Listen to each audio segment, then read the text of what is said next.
The missing page in the old parish register, a Miss Marple mystery. Hi there, welcome back to Haunting Vales. Tonight's mystery begins inside the quiet parish office, where the village register has recorded births, marriages, and deaths for generations without interruption. But one morning, it is discovered that a single page has been carefully removed, not torn in haste, but lifted with deliberate precision. At first, the villagers dismiss it as clerical error or harmless misplacement.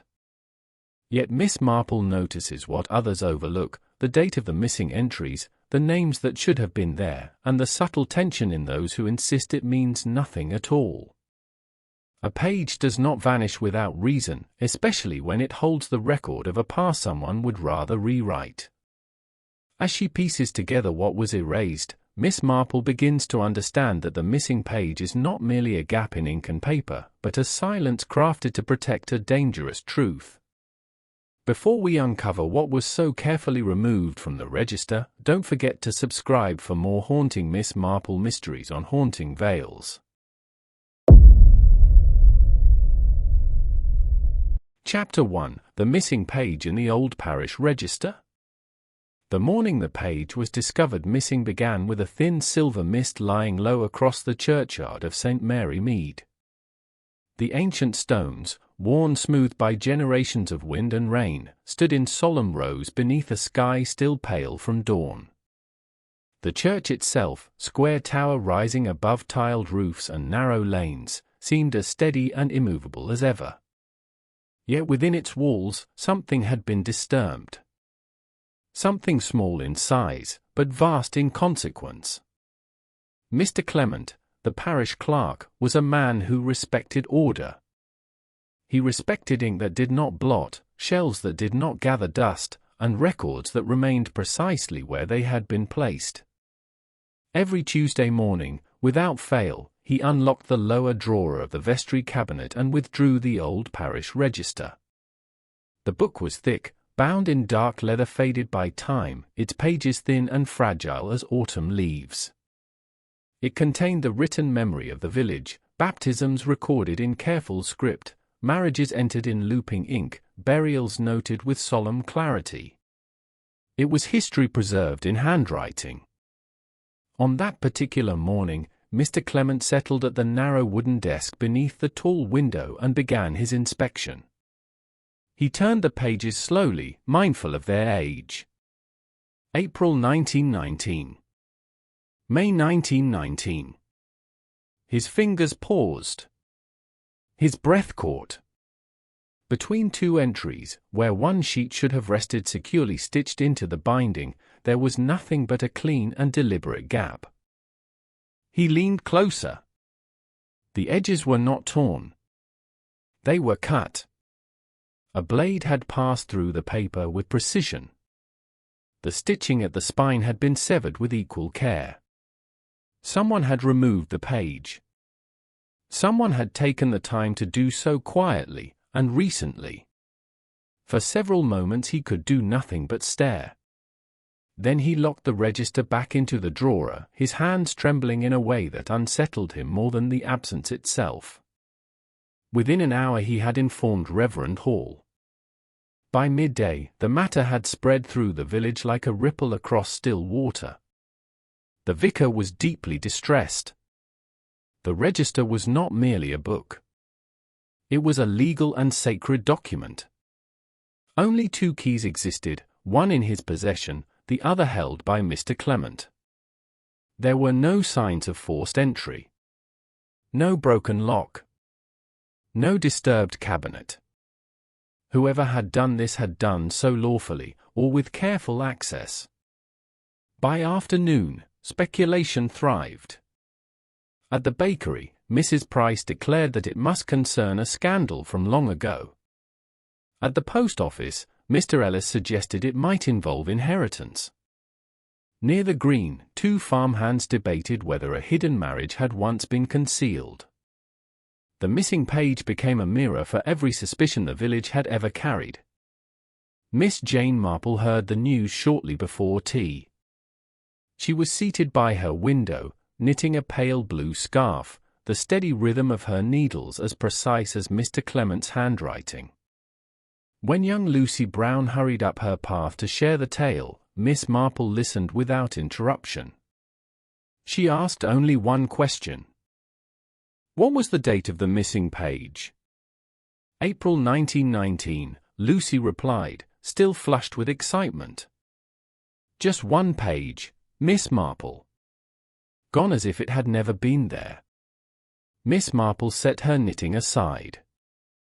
Her expression did not change, but her eyes grew thoughtful. There are few things, she said gently, more revealing than something that has been deliberately removed. That evening she paid a quiet visit to the vicarage. Reverend Hall produced the register with visible reluctance. Miss Marple examined the binding closely. The cut was neat. The edges were smooth. This had not been the act of a vandal, nor of a careless hand. It was measured. Intentional. Calm. Do you recall what was written on that page? She asked. The vicar hesitated. I cannot remember every entry. But I do recall a baptism recorded in April of that year. It was remarked upon at the time. A child born without a father's name entered beside it. Miss Marple looked up. No father listed at all. No. The mother's name was present. The space for the father was left blank. Outside the vestry window, the wind shifted against the trees. The war had ended only months before that spring. The village had been full of uncertainty then, families waiting for sons who did not return, women left to rebuild their lives from silence and absence. A child born without a father's name in such a season would not have gone unnoticed. Miss Marple closed the register gently. And the child? She asked. What became of him? I do not know, Reverend Hall admitted. The mother left the village some years later. As Miss Marple stepped back into the lane, the light had begun to fade. Lamps glowed behind curtained windows. The church tower cast a long shadow across the graves. She walked slowly, hands folded before her, her mind assembling pieces that had not yet fully formed. The next morning brought another detail. Mr. Harold Whitcomb, recently arrived and now owner of Rosebank House, had inquired about parish records only days before the discovery.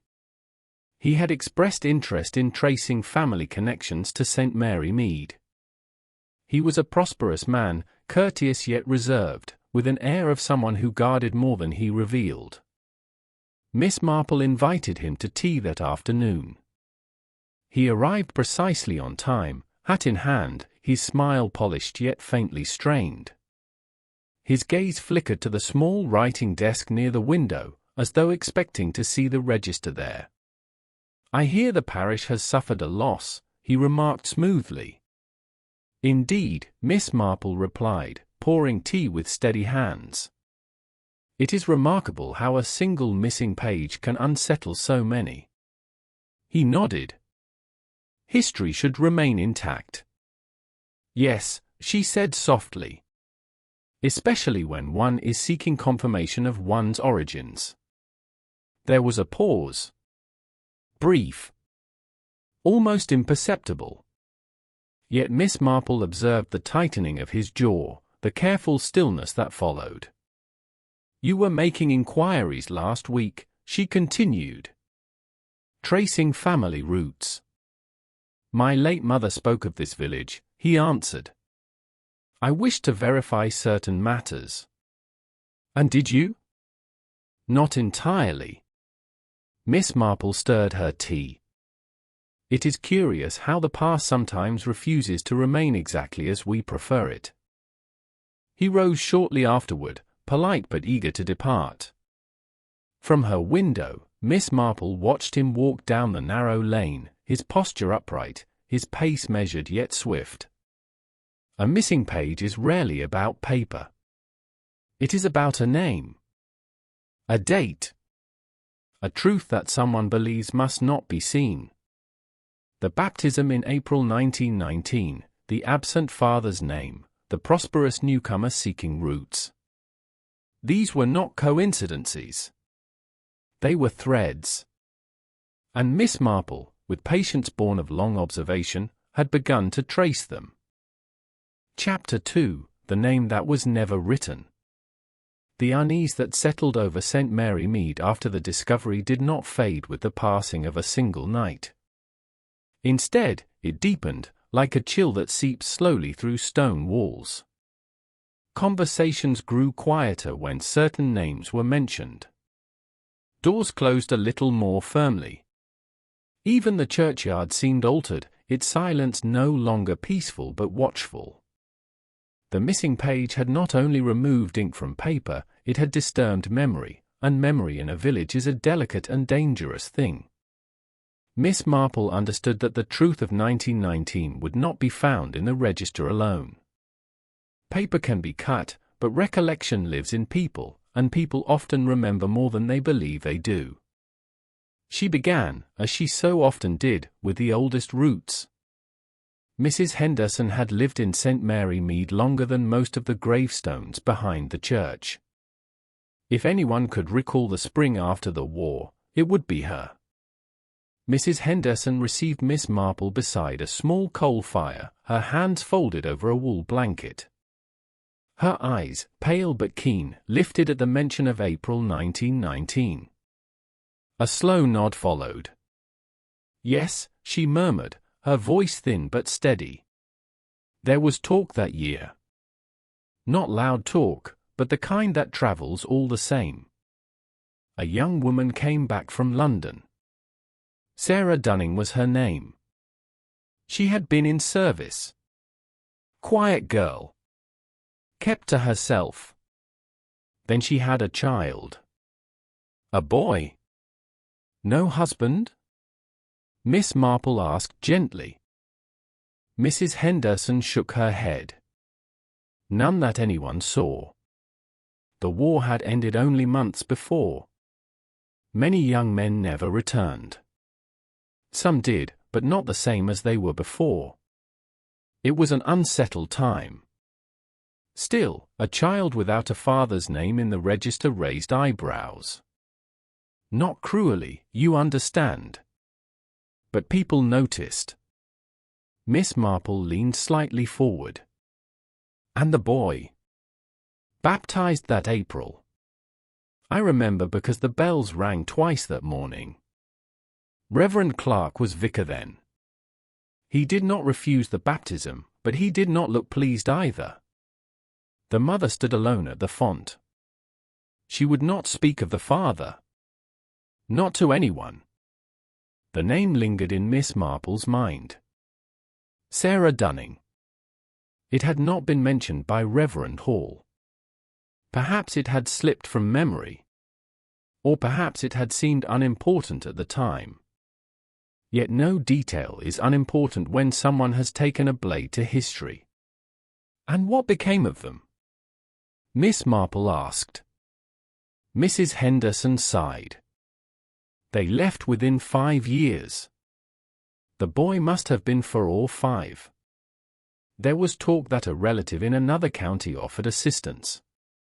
Or perhaps it was a benefactor. No one knew for certain.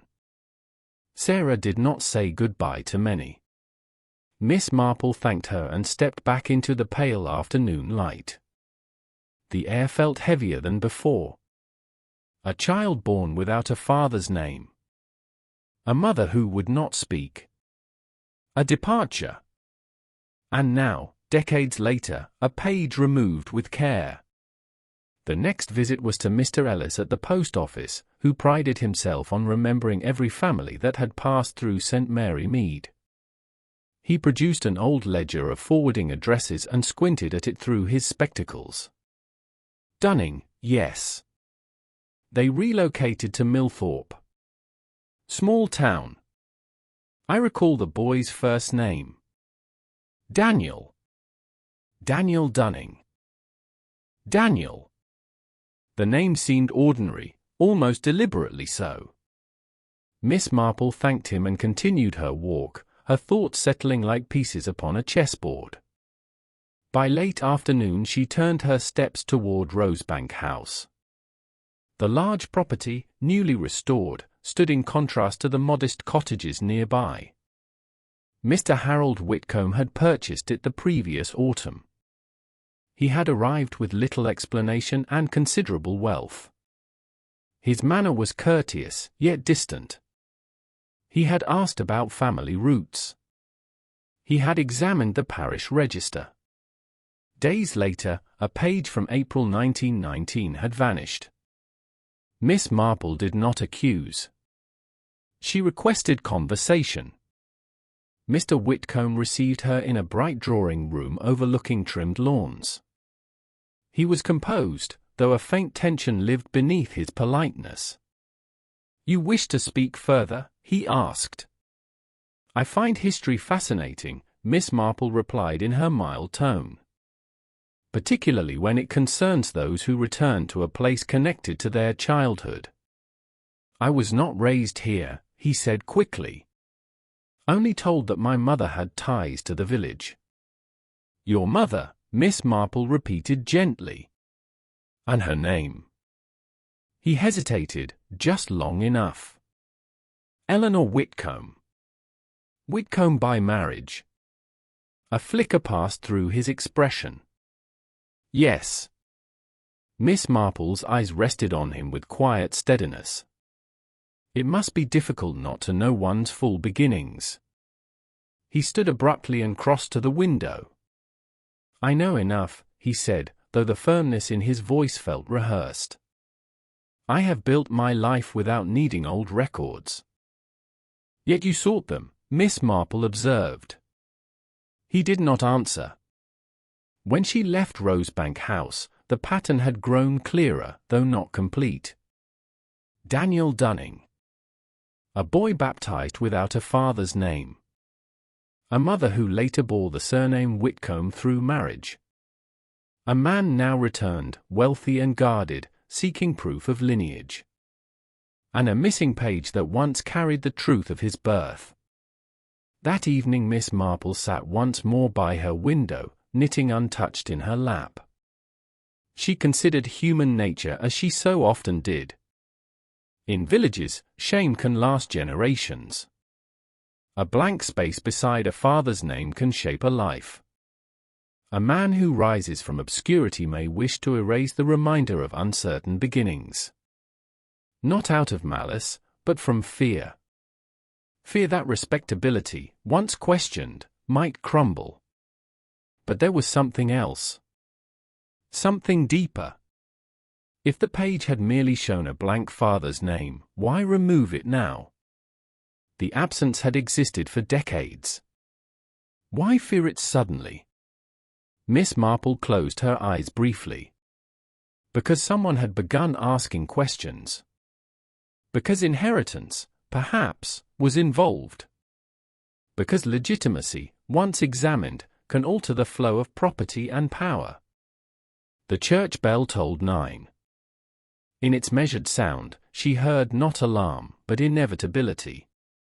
The missing page had been an attempt to control the past. Yet the past has roots.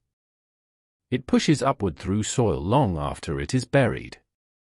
And in St. Mary Mead, where every face carried memory and every stone held history, the truth of April 1919 was rising again, steady and unstoppable, toward the light. Chapter 3: The Truth Restored to the Register. The tension that had settled over St. Mary Mead reached its quiet peak 3 days after the discovery. It was not the sort of tension that announces itself with raised voices or slammed doors. It was subtler than that.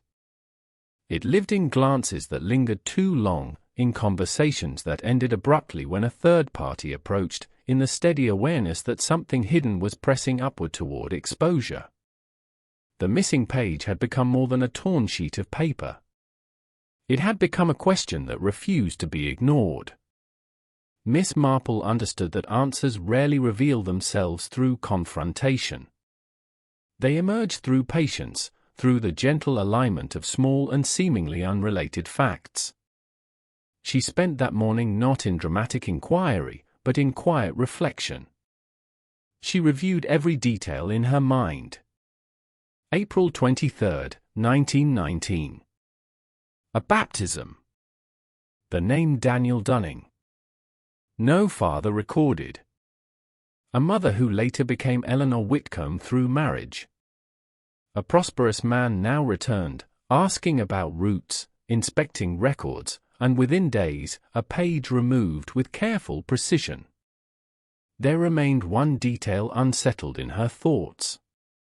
If Mr. Harold Whitcomb was indeed the child once known as Daniel Dunning, then the missing father's name should not trouble him. It had been blank for decades. A blank space is not an accusation. It is an absence. And yet absence can carry meaning. Unless, of course, the blank had not always been blank. That possibility formed slowly, like frost along a window pane. Miss Marple paid another visit to the church, requesting once more to examine the register. Reverend Hall, though weary of the matter, complied. She studied not only the gap where the page had been removed, but the surrounding entries. The ink of 1919 was faded but legible. The handwriting belonged to Reverend Clark, long deceased, a man known for his rigid standards and uncompromising nature. Miss Marple's eyes narrowed slightly as she observed the indentation on the page preceding the missing one. Paper, when written upon firmly, leaves impressions beneath. She angled the book toward the light streaming through the vestry window. Faint marks were visible. Not clear enough to read at a glance, but present. "May I borrow a pencil and thin paper?" she asked softly. With careful hands, she laid the paper over the indented surface and shaded lightly across it. Slowly, like a whisper returning from the past, letters began to emerge. Not perfectly. Not entirely. But enough. A name. The space that had been described as blank had once contained writing. The indentation revealed it clearly. There had been a father's name entered beside the child baptized on April 23, 1919. And that name had been removed when the page was cut away. Miss Marple did not speak immediately. She did not need to. The implication settled into place with calm certainty. The father's identity had once been recorded. If it had later disappeared from memory, it was because the page itself had been removed from sight. Someone had not sought to erase shame. Someone had sought to conceal connection. That afternoon, Miss Marple requested that Mr. Harold Whitcomb join her once more for tea. He arrived with controlled composure, though there was a restlessness in his eyes that had not been there before. "You wish to see me again?" he asked. "Yes," Miss Marple replied gently. "I believe I have come to understand the matter of the missing page." His jaw tightened almost imperceptibly. "Have you indeed?" She folded her hands upon the table. "You were baptized in this village, were you not, under the name Daniel Dunning?" Silence answered her. Not denial. Not agreement. Simply silence. "Your mother returned here in 1919, Miss Marple continued. She later married a Mr. Whitcomb, whose name you took. You have built a respectable and successful life. That is to your credit. Yet something in that register troubled you enough to remove it." He rose abruptly, crossing to the window as he had done before. "You presume much," he said, though his voice lacked force. Miss Marple's tone remained kind. "The indentation on the preceding page reveals that the father's name was not blank. It was written. Reverend Clark recorded it. And that name was not Whitcomb." He turned slowly. "What do you think it was?" I believe, she said carefully, that it was the name of a married man. A man of standing in this village at the time. A man whose family line continues still. His face lost its color. You did not remove the page to hide illegitimacy, Miss Marple went on softly. You removed it because the father name there connects you by blood to a family whose inheritance is now in question. Recent discussions about estate settlements may have led you to fear that someone examining old records might discover the truth. If your birth were formally acknowledged as legitimate by recorded paternity, it could alter claims. The room felt very still. My mother told me nothing of him, he said at last, his voice low. Only that he could not acknowledge me. That it would ruin more than one life. And yet Reverend Clark recorded the truth, Miss Marple replied. Perhaps out of conscience.